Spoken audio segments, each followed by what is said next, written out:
make that money, throw it in. Booty bouncing, gon' hit. Rolls Royce, Lamborghini, Blue Medina, always beaming. Rag top, chrome pipes, blue lights out of sight. Long weed, sold in, say it again, sold in. Make that money, throw it in. Booty bouncing, gon' hit. Rolls Royce, Lamborghini, Blue Medina, always beaming. Rag top, chrome pipes, blue. Hey, you guys. It is Ollie. If y'all don't know by now, I love to dance. And that's kind of like my morning wake up, my morning pick up. That actually is also a great way to get your body moving, get your heart rate going. Y'all know I'm gonna throw in something about the body moving and the heart rate going. Hold on, let me make sure I'm plugged in. Okay. Whew. That was a little bit of Janet Jackson. Made for now, not tomorrow. Made for now. So fitting. That's gonna be my theme music, except Janet, you know, I ain't got rights to play that, so I'm gonna need, that's why I gotta put it on my earphones. Y'all can't hear, but I can hear it. So, y'all, welcome to another day in the life with Ali. I am Ali, you guys. I am your 40-year young adventurer, traveler around this globe. I am a yogi guide, and I'm doing it solo and single. The single part maybe not as, you know, it's not a glam thing, but, you know, I'm showing you how you can make it around this world, live life, enjoy life, and do it as a solo person or a single person. You don't always have to have a group to travel with and stuff, and you can enjoy yourself just the same. So today I want to talk about meeting people. So y'all know I'm in Tanzania. I'm Dar es Salaam. Dar es Salaam. Eventually I'm gonna say it like they said. Dar es Salaam. It's like one word instead of like 3 words, right? And I've been physically in Dar since January. So we are hitting month number 5 of me being in Dar. I kind of went to Tonga for a couple of weeks and checked out Lesotho for a hot second and a couple little areas around there, and I do plan to go back and then make my way a little bit further west, possibly. We'll see. There's a lot changing around this place and around the world.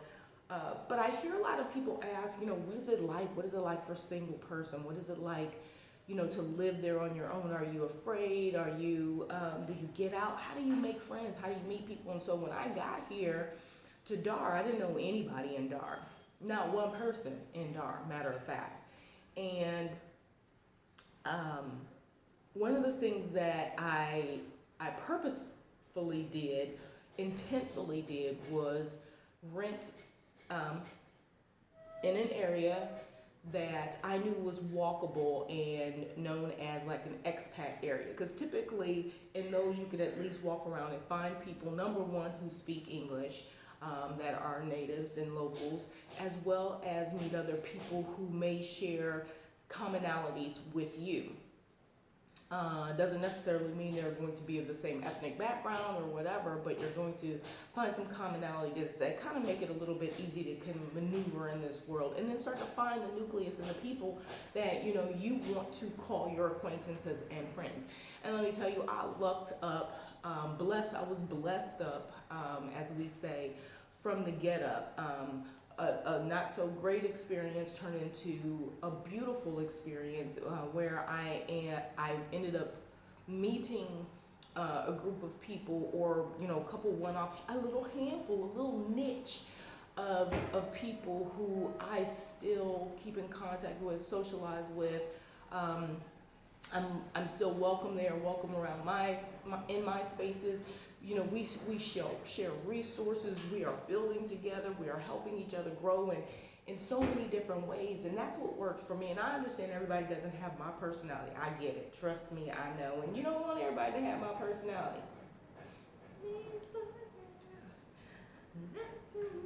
Why not? Actually, I take that back. No, not so much, because sometimes, you know, it's a little much. It'd be a little much for me sometimes, I get it. But I will say that if you are going to be a soloer, is to find what makes you comfortable, like the establishments that make you comfortable, and frequent those. It could be, you know, like coffee shops. It could be, you know, because at a coffee shop you don't necessarily have to go in with the intent of walking around and socializing. You literally just go. And what happens in these spaces is people see you regularly, and as they see you regularly, you know, they start to greet you. They come up, owners. This one thing that happens here that I think is phenomenal. You don't have to be in a Wolfgang Puck expensive restaurant or an Emerald restaurant or something like that for the chef or the owner to come out and speak to you. Here they just do that, and they walk around, and after they've seen you, they introduce themselves. They know your name. So now you are becoming a part of this nucleus, and as you're, you know, meeting people and talking to people, you can share things that you're looking to do and explore and see, and then you get authentic and trustworthy resources that you can use and feel comfortable about. All right, you guys, I worked up so much. I'm gonna actually turn the fan on. Give me one second. Un momento.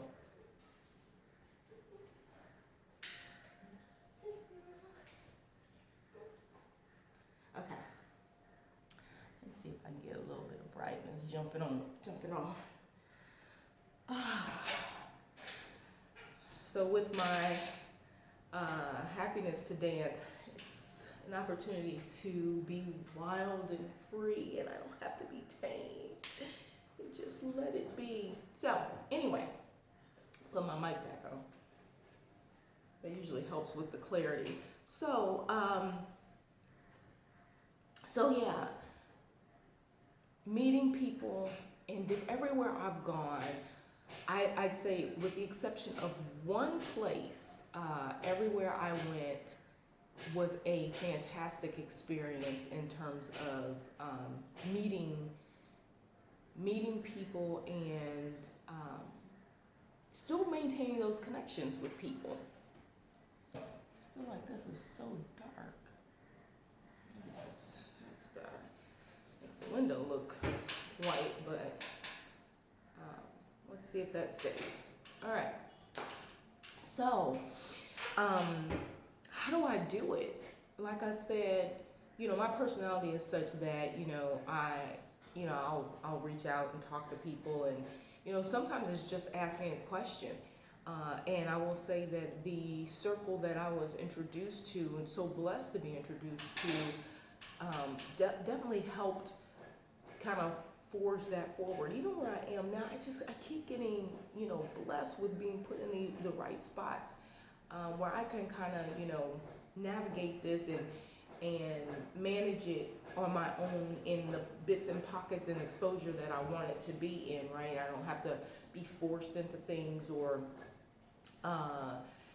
you know, kind of have just things dropped on me. And it's beautiful, it's wonderful, and people get to know you, they get to know who you are.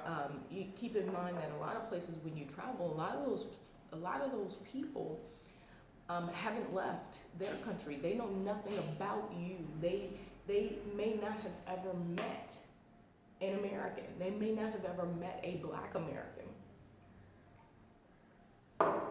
So it's always important to remember that, y'all. A lot of these people, they only see what they see on TV. And so I think I've said in multiple videos, you owe it to yourself, as well as to where you come from if you want, to represent and really share the truth, because we know that most of the time what is depicted is not always favorable, you know, and I'll leave it at that, because we won't make this that type of video. But one of the ways that worked for me also, let's say I didn't have this nucleus of people that I was kind of sat in front of, you know, so gingerly and, you know, organically. Like I said, a mishap turned into a blessing.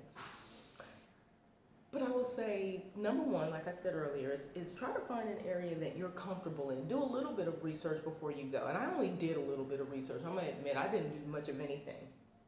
So I will say, do a little research, a little homework on where it is you want to go, like what you need. Do you need it to be walkable? Do you want to have access to and from people? A lot of people want to be engulfed in the culture, but you don't necessarily know what that means until you get engulfed in the culture, and that could mean a number of things from your lodging experience to access to places to eat, cleaning. Laundry is a big thing. If you travel a lot, you notice that a lot of the other countries don't necessarily have access to, washing machines and things like that inside the unit that you're staying in. And that's normal. If you stay in hotels all the time, that's normal. But you also have access to someone to do that for you. So you kind of got to figure out what it is that you need in order to kind of start your journey, especially if you're talking about moving somewhere. So even if you're only going to be somewhere for 6 months, let's say you're on a work assignment for 6 months. If you're on that work assignment for 6 months, in your working, you still have after hours and weekends or whatever your days off are. You want to be able to have some free time and have some comfortable time where you can kind of get about and meet some people and hang out. I could be a person, a loner. I've always been, somewhat of a hermit and a loner. I'm more of an ambivert personality. A lot of people don't think that, but I am. Most of the time you guys see a video, I'm inside a house. I go out and do a lot of things, but I love the comfort of my own space. I love my privacy, and so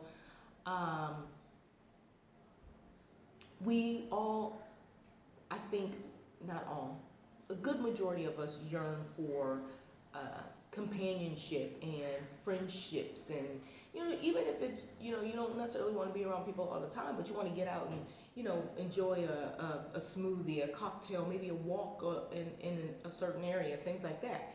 And so do enough research that you can at least identify a location where either the place that you're staying at is going to assist you with movability, moving around, or you're going to be in a space where you can kind of explore on your own. So you got to figure out your personality. Are you someone who needs someone to take you places, or are you someone who, I'm going to put my shoes on, I got my walking shoes, and I'm about to just get out here and see what's what, right? So that's number one.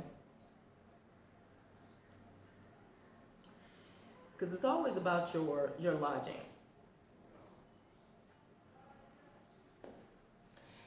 And then I'll come back to this one. Every other notation. Ask questions. Ask like meaningful questions in terms of what you want to do. Hey, what's the best place for this? If you end up at a restaurant, let's say you're at a coffee shop, and I'm gonna give you a couple of my hot spots as well that I really like and are always go-tos for me. But let's say you're sitting somewhere and you find someone who speaks English and they're native, they're a local of the place where you're staying. And for Tanzania, you find a lot of people in these places that speak English, and they actually will speak English before they'll speak Swahili a lot of times because they're practicing their English. So you also have to say, if you are practicing or wanting to learn Swahili, hey, can you tell me this in Swahili? That actually is one of my tips, is to get to know the people that you're around by asking them to, you're saying this in English, and that's great because it helps me get the answer I need, but can you tell me this word or this word or this word or phrase in your language? So in Swahili, can you say it? Now, I don't remember. I swear half the time they tell me stuff I don't remember because I actually have to write it down. I'm getting to that age, y'all, 49 plus. I'm getting to that age where I don't retain it right away because I think it's because I got brain fog and clutter and all the stuff in my head. But if I write it down, I'm pretty much good as golden, right? Read it, write it, say it. I don't know. That's what works for me. So when you're at your local spots or you find a place to dine or you're at a grocery store, just drum up a little bit of a conversation. Have a little fun with the people that are there. Get a feel, for how they are. And I'm a person, y'all, if y'all know me, I'm not big on rules. I'm not big on, I gotta conform and do this and do that and everything. But I will say that it does behoove you to embrace and learn and understand the culture, because then you begin to understand how you flow and move in this space and how other people receive you. Because you always have to remember, you are a guest in their space. Even if you're moving somewhere, you're still a guest, right? And so you're just trying to get your bearings. And so in doing so, just at least understand the impact that you're having on that place when you come there. You can't come in there and drop like a bomb. And y'all know I'm massive. I can like drop like a bomb, but I have to kind of respect. So for example, I won't walk out the house like this. As much as I would love to, I won't walk out the house like this. I barely will go on my balcony because right there is, you know, locals and they're doing their local thing every day. And I know that might be disruptive, you know, to them. I'll put a shirt on, you know, at least a tank top or something like that. But inside my house, I'm gonna rock the way I want to. On YouTube, I'm gonna rock the way I want to. And so, you know, those are the things that kind of help you maneuver, and, you know, and it also gains you a little bit of a little bit more respect as well, because then people are not afraid to come up to you and speak and share and all of that. So, ask questions. Frequent local spots. Find your spot. Find your one, two, three spots and go to them regularly. And I'm gonna give you some examples. I already said learn the language. Ask. How do you say this in Swahili or whatever language?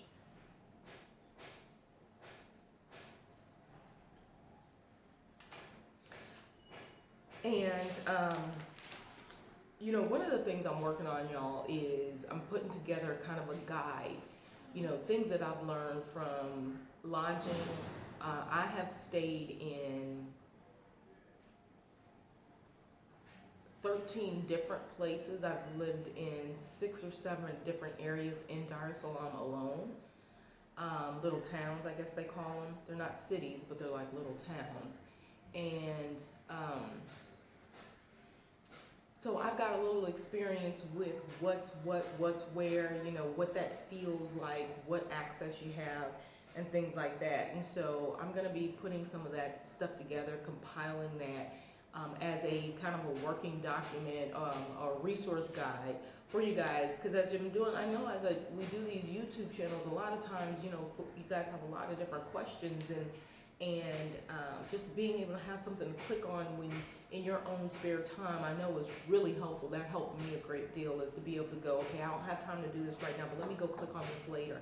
So from grocery delivery, I've got someone downstairs, I've got thrift shop, I've got locations to go to for different things. I actually even have like a key making resource.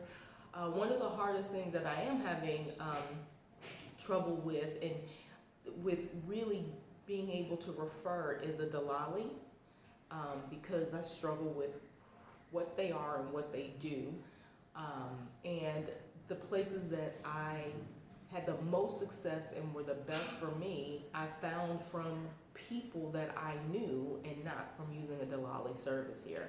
And then a driver, that is also a sticky thing for me. I've seen and experienced situations where I'm, you know, I don't recommend getting a driver. I just don't, unless that person kind of like lives with you or something like that. You're like paying them a monthly salary. That would be the only time I would suggest getting a driver. There may be one person, I think, that I've heard of that, you know, I haven't heard anything, you know, that is kind of, you know, an impediment, especially if you're single, solo, you know, female, stuff like that. We think that, you know, if you have a regular person, one regular person, that you can, it makes it easier, and it should, but offline I can share some of the things with you that kind of throw that off. Actually, I'll do a whole separate video because I don't want this one to be super long, and those two things can be a half hour to an hour conversation all by themselves. So, but I'm going to share with you some options, and then like what they have here as well. I mean, Uber and Bolt are great, and one thing I'll just put a little plug in right now, or not a plug, but just a little info. Their Uber is, and Bolt, you can catch the Bodas, which are the bikes, the Bajajis, which are the tuk-tuks, and a car. And if you're in the right location, the car is the same price as the Bajaji and almost the same price as the Boda. Where I am right now in Dar, it costs like 500 T-shillings, maybe more than to get a car, as opposed to getting a Bajaji. I personally like the Bajajis better because I love fresh air. But you know, you have an option. Sometimes it's just not feasible to be in a Bajaji if you're dressed up and it's hot and you don't want to be sweating by the time you get somewhere. You guys stay tuned because who knows what's coming up next. You guys, thank you so much for checking out Where's Ali with A Day in the Life with Ali, and I will see y'all later. Y'all know the drill. Toodles and noodles, peace and hair grease. Booty bouncing, don't Rolls Royce, Lamborghini, Blue Medina, always rag